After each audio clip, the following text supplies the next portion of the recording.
I'm James N. Grathwell, and I was diagnosed with Alzheimer's in January 2006. And people started noticing that I was not remembering.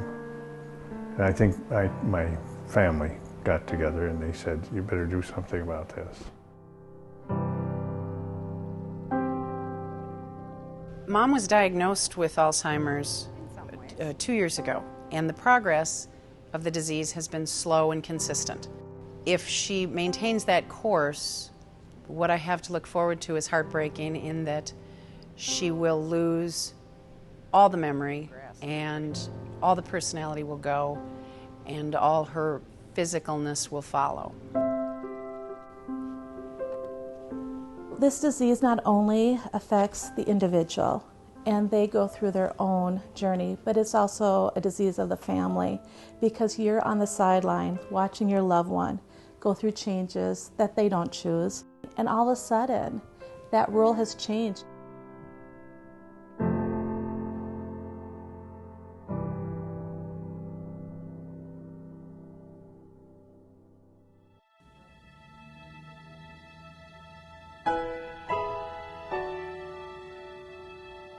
Not only is dementia reaching epidemic proportions in our country, but I think the dementia patients have been largely ignored. And it is so sad to watch families, and all families get older, to watch them transition through this and not get the care that they need. There are somewhere between 4.5 and 5 million patients who were diagnosed with Alzheimer's dementia alone. And that means if a family of 4, you're talking about 20 million people that are affected. And with the aging of the baby boomers, it's really going to reach epidemic proportions. At this time in healthcare, we have very few conditions that continue to create such chaos in people's lives. Alzheimer's disease right now continues to be something that I see patients and families struggle with more than they need to. Today's Saturday. No, we're into August now. It's the 9th of August. What's hard about this is watching Mom fade away. Mom and I have been friends for forever. And this is hard to watch a friend, watch a parent disappear. It's very heartbreaking sometimes when I leave to know that the next time I come back, she may not know my name. My mother had Alzheimer's for 8 years, and she passed away 2 years ago from the disease.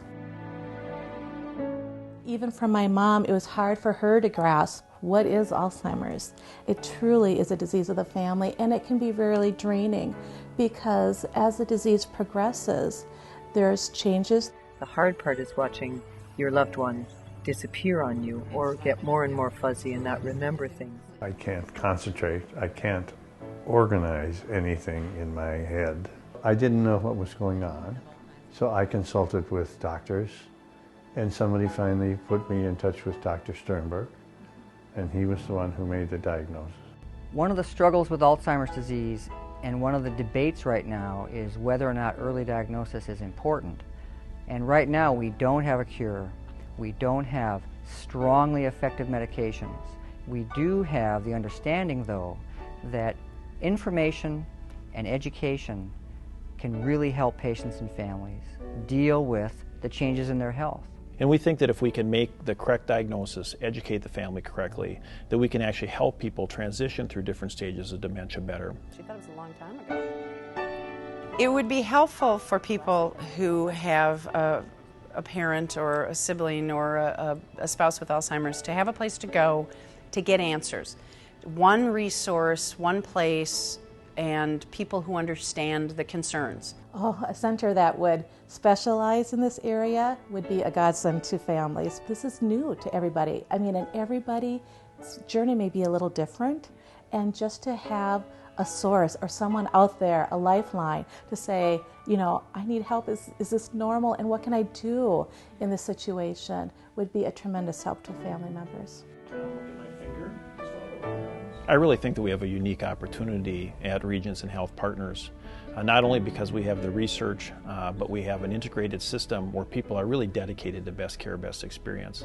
I think we have the best opportunity in the region to form an Alzheimer's center that really puts the patient at the center of what needs to be done, the patient and the family.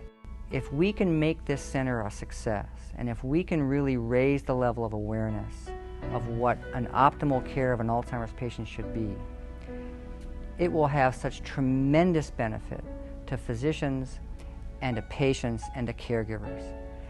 I cannot tell you how many times I have seen caregivers and patients so appreciative of the smallest amount of additional time or education or suggestions. They are starving for us to help them with guiding through this very, very big challenge. I'm not looking at much of a future, and I don't know how long the future is, because I don't have any way of measuring it right now. But I don't expect it to get better. Still, I'm having a good time now.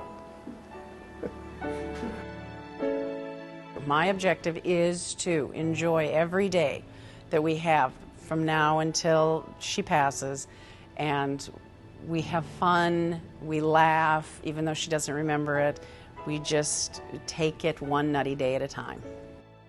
Mom's so far gone now that there's not really much that's going to help her, but it's important that we find the magic bullet to take care of this, because there are just too many of us who are next in line.